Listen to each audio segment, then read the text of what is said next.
So the video up here, Yeah. the one on the right is what's going out live. Okay. The one on the left is what we're preparing to switch to. Gotcha. You should. Yep, there we go. All right, then I'm going to put the announcements loop up. So here, so this will be, you can see what'll happen. When I put the announcements loop, ready that. See, it's all set to go on the left side, and when I do transition, now it's going to go Nice. to there. Now for the, so for you, I'm going to just, I have to move this back to where it was. And I can, and then do it zoomed, and then this is how it'll frame for you. Would you mind just standing up there, just so we can make sure that the height is about right? That's perfect. I don't want your head clipped, and I also don't, yeah, and much taller. Hopefully it won't look silly like it did. No, it looks fine. It looks better. It's slimming. Not that you need that. Will that be on in the back? Because that's sort of helpful. So the words will show up back there, maybe. It'll be small, yeah. They'll be very hard for you to see. I apologize for that. Okay. I would recommend, I mean, if you have the grid. Yeah, I just grabbed one. Okay. Added some stuff to the description. I said worship associate Barbara Pane. Okay, good. Thanks to James Clark. Is James Clark? No, he said he wasn't ready. Okay, thanks to Nancy Kepner and Mary Doubleday for providing music, and Adam. You know, something else you could do that might be cool.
We thought that nothing could keep us apart, but what are we to do when the CDC says that I need some time away from you?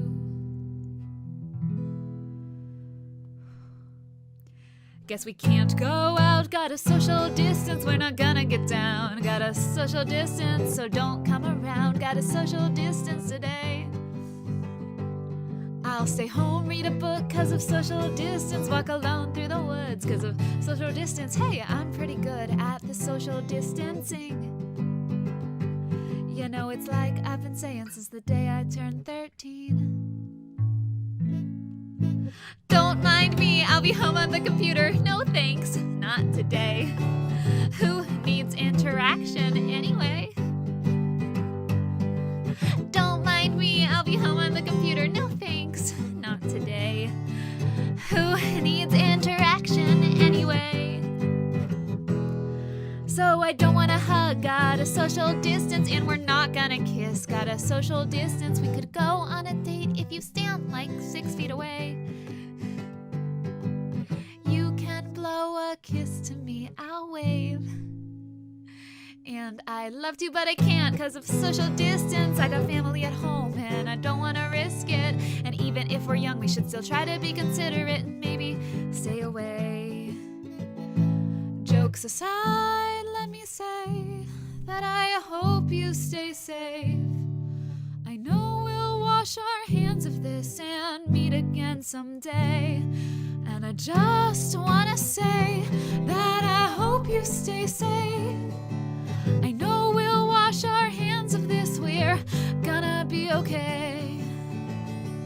Oh. Till then, I'll play games online for some social distance. Call my friends on FaceTime 'cause of social distance. Binge watch all the shows on my to-watch list. Yeah, I'm pretty good at the social distancing. You know, it's like I've been saying since the day I turned 13. Don't mind me, I'll be home on the computer. No thanks, not today. Who needs interaction anyway?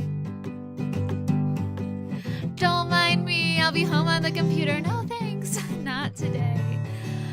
Who needs interaction anyway? And I don't mind me, I'll be home on the computer. No thanks, not today. Who needs interaction anyway? Don't mind me, I'll be home on the computer. No thanks, not today. Who needs interaction anyway? Who needs interaction anyway? Who needs interaction anyway? I know we'll wash our hands anyway.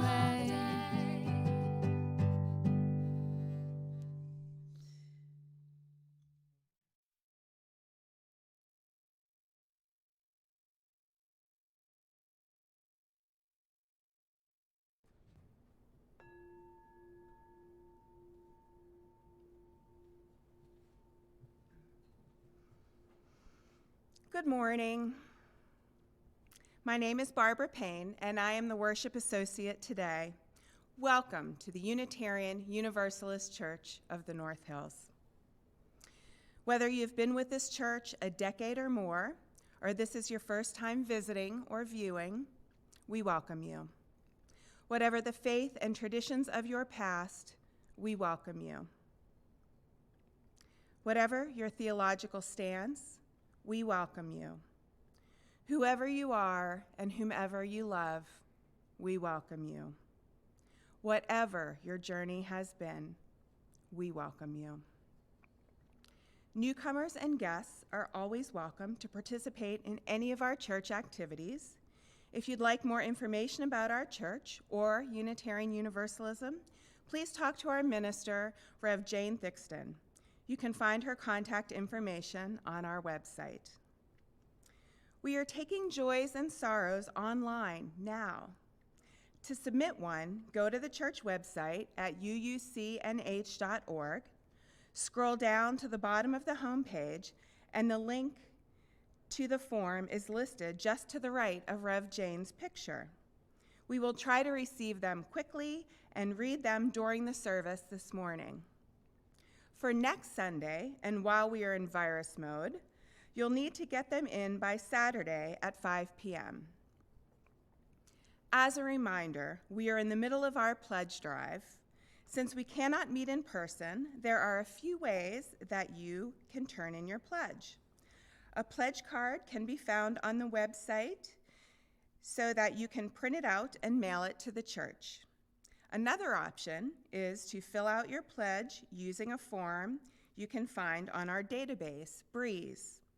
Finally, you can submit your pledge by sending an email to the Stewardship Committee. This information and more can be found in this past Thursday's intercom. The Living Kindly workshop is being live streamed through Zoom. The original March date has been rescheduled to tomorrow, March 23rd at 7 p.m. and is open to everyone. See your emailed intercom for the Zoom link. Youth group will be meeting today virtually at 12:30 p.m. You can connect through Zoom. Again, welcome to the Unitarian Universalist Church of the North Hills. It is good to be together, even virtually.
Welcome, online community.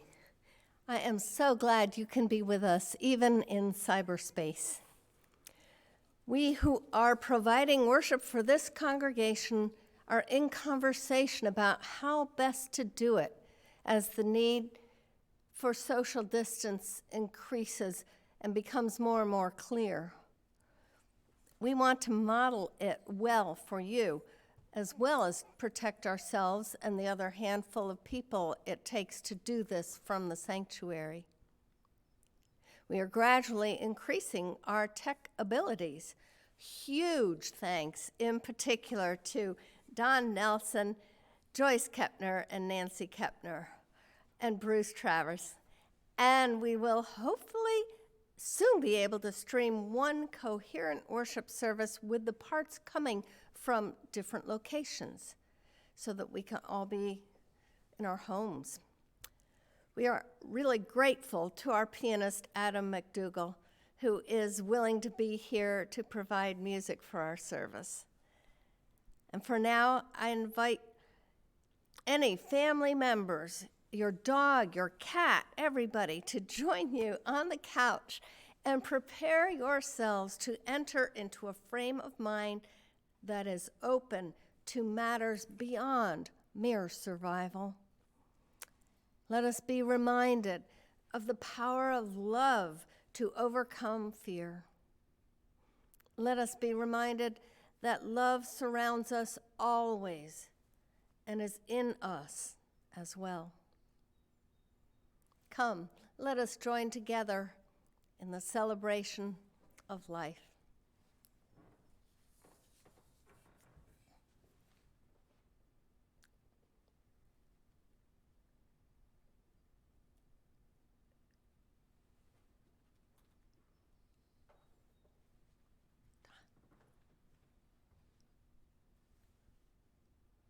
The chalice reading this morning comes from Martha Kirby Capot. For some, the chalice cup is a communion cup, freely offered to all who would seek the greater truth. Others see the circle of fellowship in its embracing size. The sacred hoop of its rim, the ambient energy cradled in its basin, the abiding, grounded strength of its pedestal. May all be lit by the fire of spiritual integrity. So too may we each be bathed in the glow of our shared truth, multifaceted and radiant. I have asked, for both hymns today actually, I've asked Adam to play through the tune once first because the tunes may not be familiar to us, but you will have the words today, so please sing along.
Good morning. My name is Lindsay Scott, and I'd like to talk about pledging, not as your treasurer, but as a member of this congregation. As I watched our first virtual service, I was struck anew by how much this community means to me. While I totally support the necessary social distancing we are undertaking, it is almost painful not to be able to gather with you as I do almost every Sunday. It is so apparent to me how appropriate our stewardship theme, "It's Not Just Money," is, especially now. This church is all about giving. Giving our care and understanding to each other, giving our commitment to social justice, giving our time to teach our children, giving our skills to a work party, giving our joy during contra dancing, and so much more. When I think about all this giving, I realize how much I receive from each of you, from this church, and from this faith, and really realize the importance of sustaining UUCNH with all this giving. Obviously, financial support is also important to the church, so it can continue to be here for us. So what do I think about when giving my annual pledge? I think about my connection to Unitarian Universalism and how important that is to me.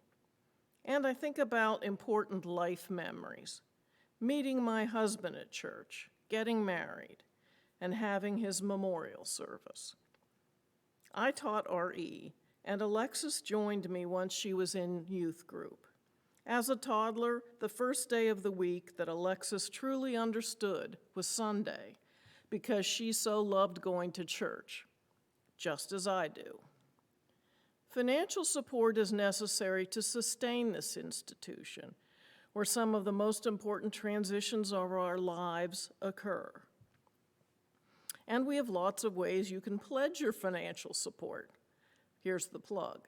To submit your pledge card, you can email stewardship@uucnh.org with your pledge amount. You can mail in a card if you already have one. You can go to the website and click on Get Involved, then Ministries, then Finance to see two methods of submitting your pledge. Or you can contact Robin Travers or myself. I'd like to close with why I pledge. I pledge because I love this church and this community. I am not paying a bill. I am buying a very necessary present, a present for me and for you. I don't want to imagine my existence without UUCNH or with a struggling UUCNH. The bottom line is, I just can't be without all of you. Let's buy each other a very nice present that gives back to us time and time again. Thank you for pledging, and I hope it won't be long until we're all together again.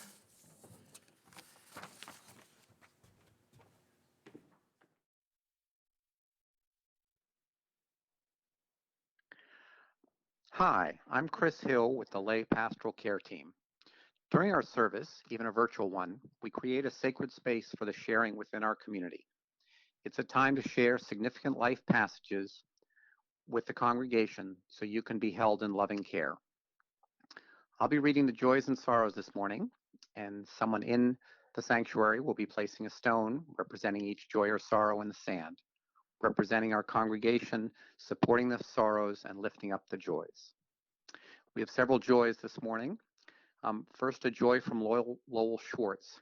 He's at home healing from the second-degree burns on his bandaged feet. He says it's a very slow process, like watching paint dry, but the pain is manageable. He can't walk or drive presently, but he and Rachel are very grateful for the virtual church services and everyone's concern. They send their love to UUCNH. To Lowell and Rachel, we say, we share in your joy. And we have two family joys from Marcia Albright. The first, she says, my pregnant daughter and her family got the last plane out of Barbados to Germany yesterday and made it safely to their home in Heidelberg on Saturday morning. And Marcia says, my homeless brother is staying with me. At least I know where he is and that he's safe. To Marcia and her family, we say, we share in your joys. We will now have one more stone placed in the sand for all the joys and sorrows that exist in our hearts, but remain unspoken today. Please read with me the words appearing on the screen, and I'd like to emphasize that the here in the first line includes all those watching. Let us hold in our circle of caring each person here and watching. Let us hold in our thoughts those who are unable to be with us today. Let us hold in our memories those who have moved on. Let us find comfort in knowing that we are not alone.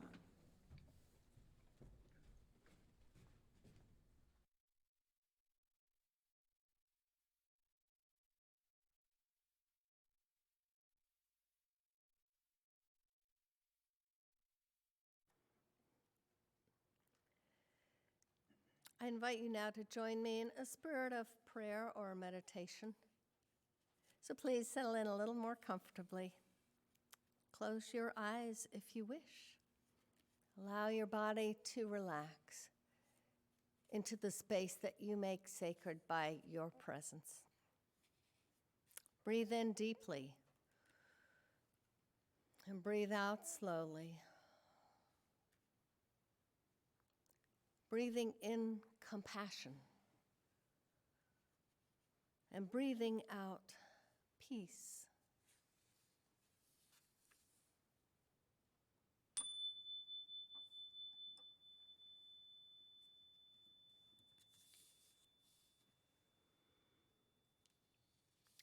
On this strange Sunday, we gather together in new ways, linked to each other through the delicate tracery of electrons and through the invisible bonds of caring and love, sharing with millions the wonder and fear and uncertainty of this time. May each of us stay well and whole. May each of us find our ground of strength and clarity. May each of us let our hearts break open to new ways of caring for our neighbor as ourselves. May each of us know, even if we are alone, that we are held in a great embrace of love. Let us pause for a few moments in silent reflection.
The first reading is a poem called Lockdown by Father Richard Hendrick. Yes, there is fear. Yes, there is isolation. Yes, there is panic buying. Yes, there is sickness. Yes, there is even death. But they say that in Wuhan, after so many years of noise, you can hear the birds again. They say that after just a few weeks of quiet, the sky is no longer thick with fumes, but blue and gray and clear. They say that in the streets of Assisi, people are singing to each other across the empty squares, keeping their windows open so that those who are alone may hear the sounds of family around them. They say that a hotel in the west of Ireland is offering free meals and delivery to the housebound. Today, a young woman I know is busy spreading flyers with her number through the neighborhood so that the elders may have someone to call on. Today, churches, synagogues, mosques, and temples are preparing to welcome and shelter the homeless, the sick, the weary. All over the world, people are slowing down and reflecting. All over the world, people are looking at their neighbors in a new way. All over the world, people are waking up to a new reality, to how big we really are, to how little control we really have, to what really matters, to love. So we pray and we remember that yes, there is fear, but there does not have to be hate. Yes, there is isolation, but there does not have to be loneliness. Yes, there is panic buying, but there does not have to be meanness. Yes, there is sickness, but there does not have to be disease of the soul. Yes, there is even death, but there can always be a rebirth of love. Wake to the choices you make as to how to live now, today. Breathe. Listen. Behind the factory noises of your panic, the birds are singing again. The sky is clearing. Spring is coming. And we are always encompassed by love. Open the windows of your soul, and though you may not be able to touch across the empty square, sing.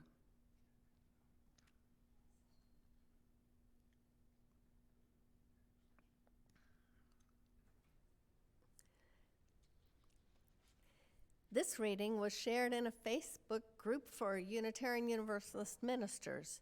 Its author is called Rabbi Yosef. Every hand that we don't shake must be a phone call that we place. Every embrace that we avoid must become a verbal expression of warmth and concern. Every inch and every foot that we place between ourselves and another must become a thought as to how we might be a help to that other, should the need arise.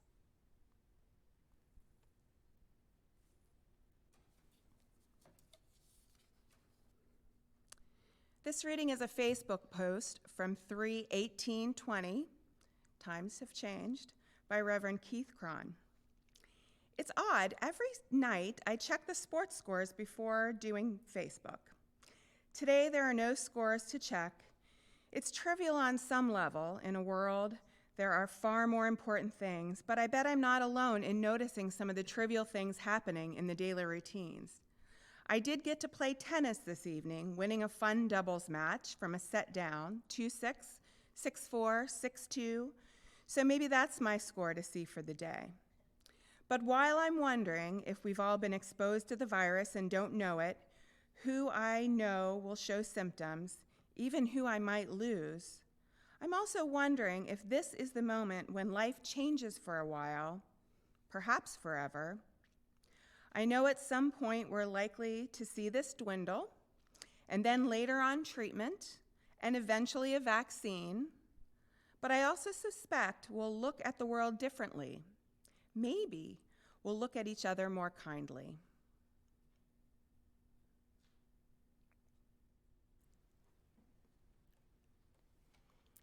And this final reading is a poem by the Reverend Lynn Unger, a minister for the UU Church of the Larger Fellowship. She originally shared it in a Facebook post on March 11th, and it quickly went viral. A viral poem about a virus, she said to a reporter for the Chicago Tribune in an interview.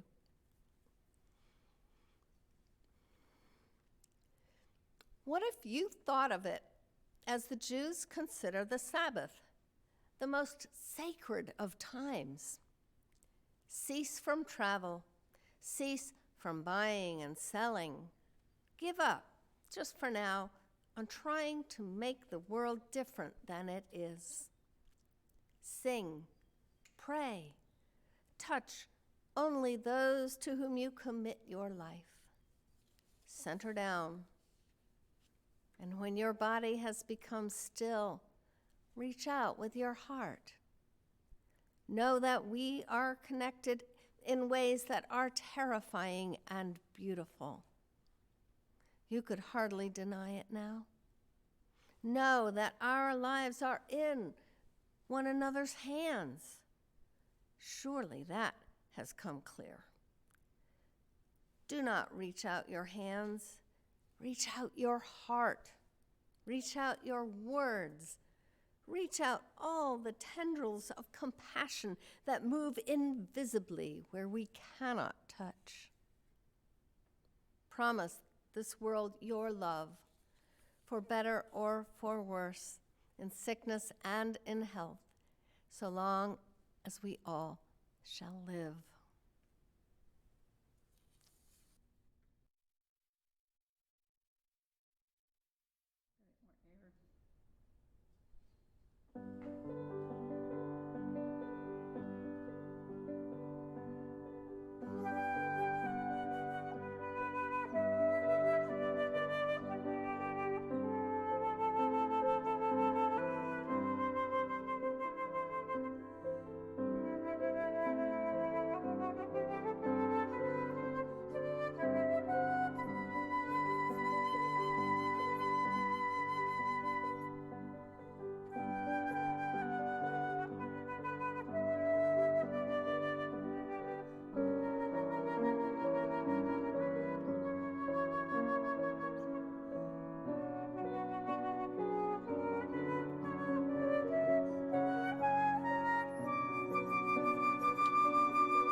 Well, welcome everybody.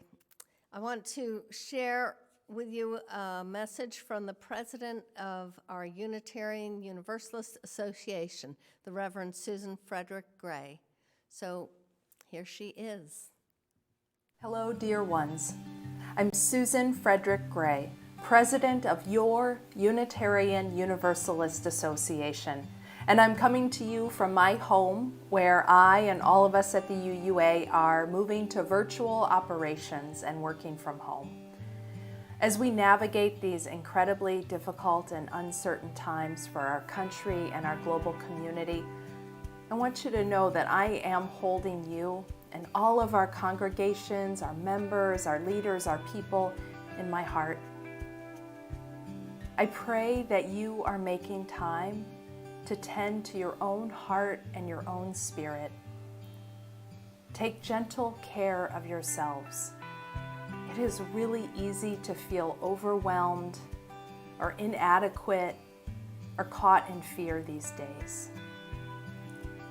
With all of the anxiety, grief, and fear that is real in this time, I believe that pastoral care and connecting across physical distance will be ever more important.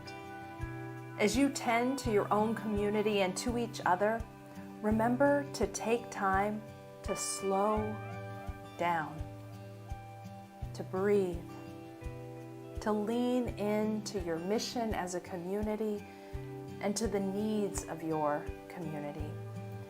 There really is no script for these times, and no one practice will work for all congregations.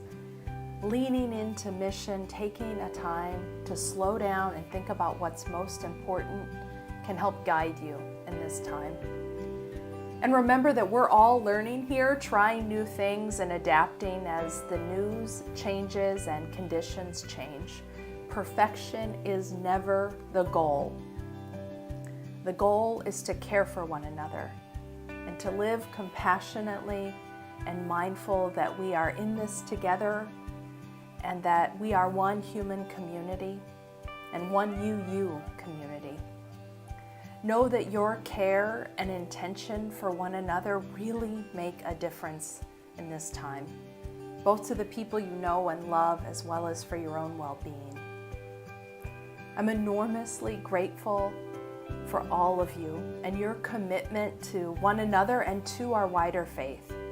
It's times like these when we feel how deeply important our living tradition is and how much we need one another.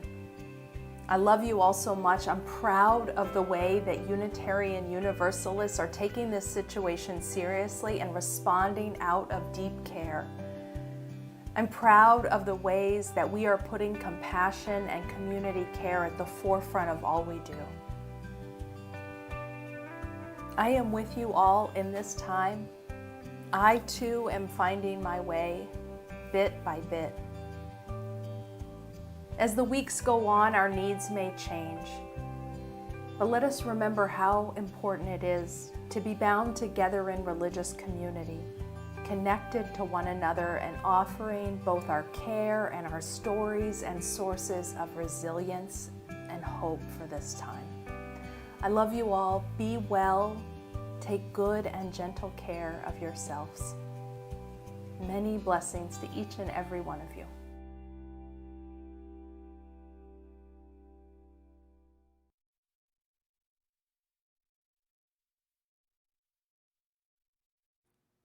Thank you, Reverend Susan. Thank you for your leadership and your compassion, for your modeling social distancing, and for your support of all of us. We certainly need each other and our faith community in this time of social isolation. I went grocery shopping yesterday, and I wasn't alone. As I was walking through a Giant Eagle, I passed a man who was on the phone, and he was telling about how many people were around him and how scared he was. He actually seemed terrified. Many of us are scared right now, and I think all of us are a little scared, whether we can recognize it or not. I've been feeling it as overwhelmed with all the extra work of figuring out how to minister in these new conditions, stressing about how best to keep you connected to each other and to your deepest spirits.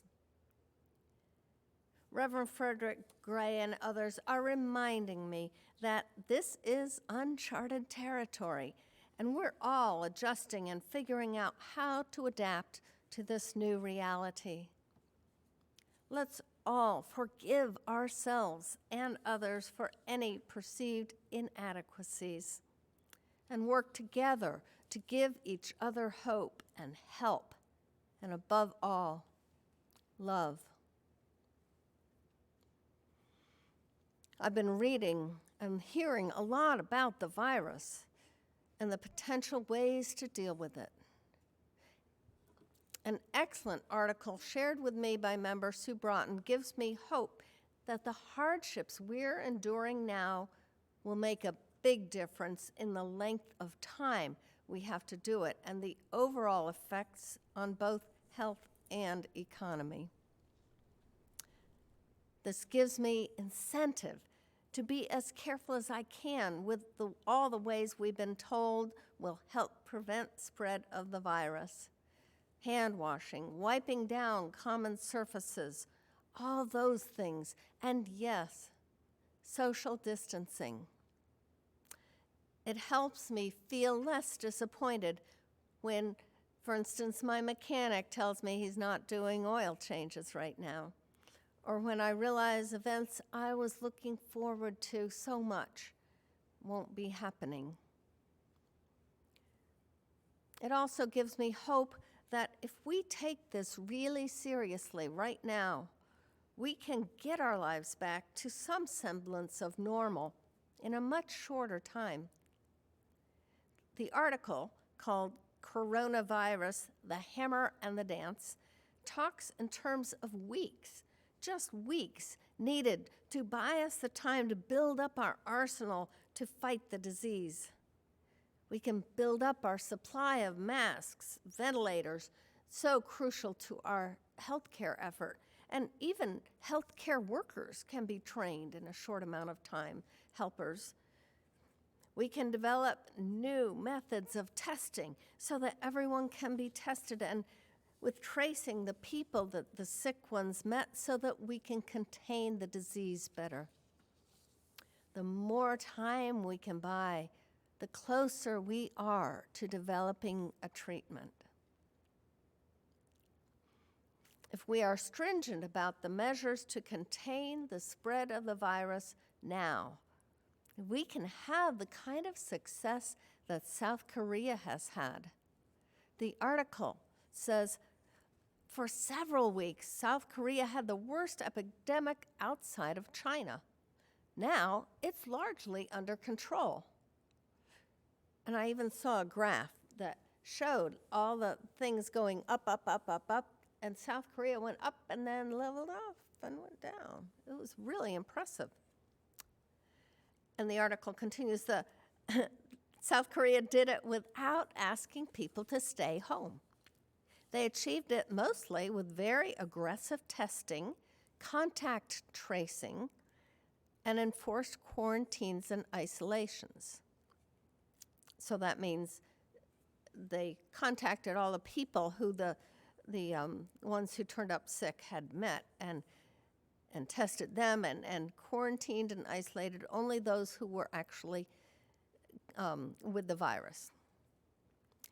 So the article continues, if an outbreak like South Korea's can be controlled in weeks and without mandated social distancing, Western countries, which are already applying a heavy hammer with strict social distancing measures, can definitely control the outbreak within weeks.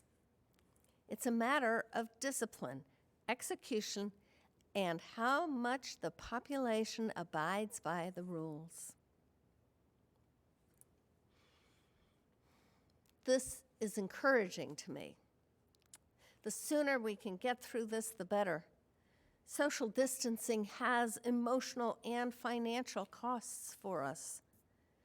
Many are losing business or jobs, crucial income that may even be long-term. The fears are real, even the fear that you might not have enough toilet paper. As our lives change in ways we didn't plan or want and have no control over, we're all experiencing disappointments at the very least. And the best way to deal with disappointment and fear is gratitude. Remind yourself of all the good things in life. For instance, we've just passed the spring equinox, and the world is coming alive around us. Things are starting to bloom. It's very exciting. Just look outside. And we have each other, and we are there for each other, just an email, text, or phone call away, or a Zoom meeting. And I will continue to hold regular Zoom gatherings. Look for the timing, because it'll change here and there. So take good care of yourself in this difficult time. Practice all the recommended ways to stay safe and contain the spread of the virus. Slow down, as Reverend Susan says, and take time to do the things that feed your soul. Reach out to others and find ways to help those with greater needs. We will get through this together. Amen. Blessed be. Let's sing together. And you'll have the words up. And again, Adam will play all the way through. And then we'll start to sing together.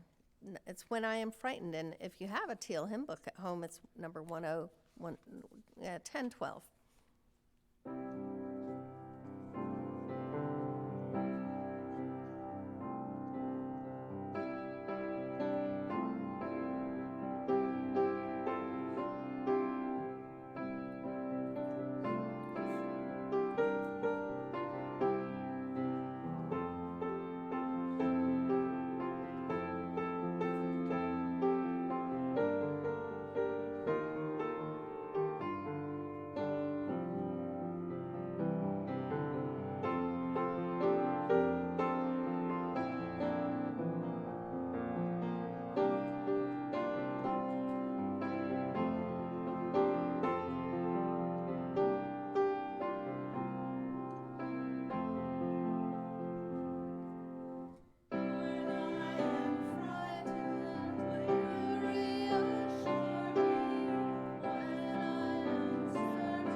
Our congregation is supported solely by the contributions of its members and friends.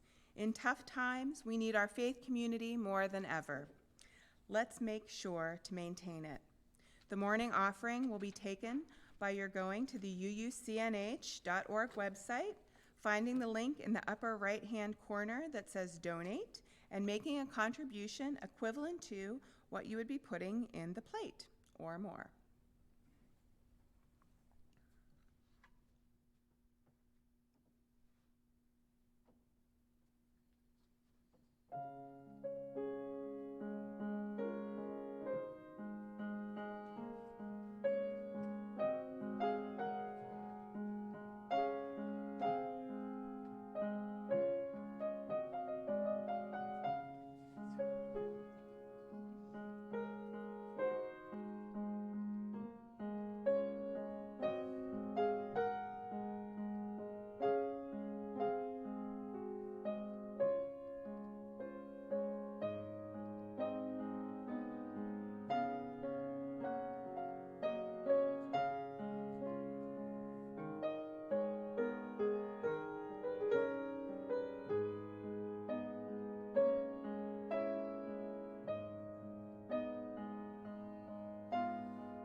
May these gifts and the work of our hands and hearts give power to all we stand for as a community of faith.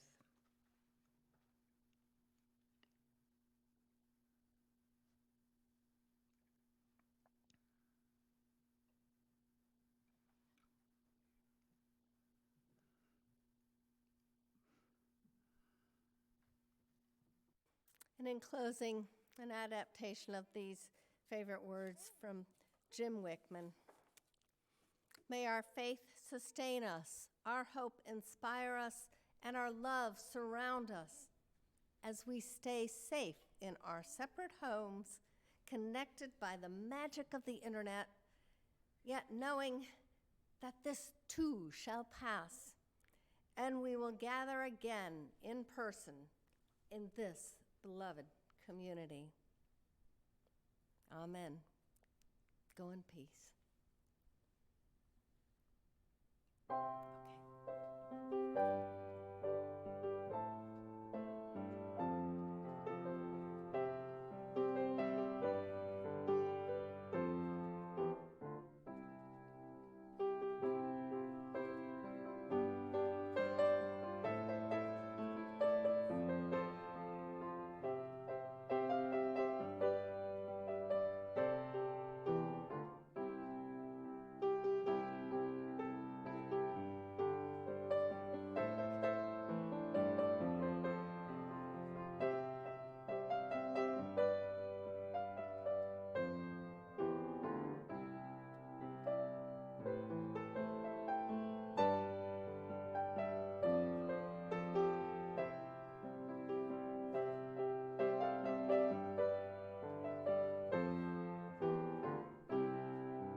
We thought that nothing could keep us apart, but what are we to do when the CDC says that I need some time away from you?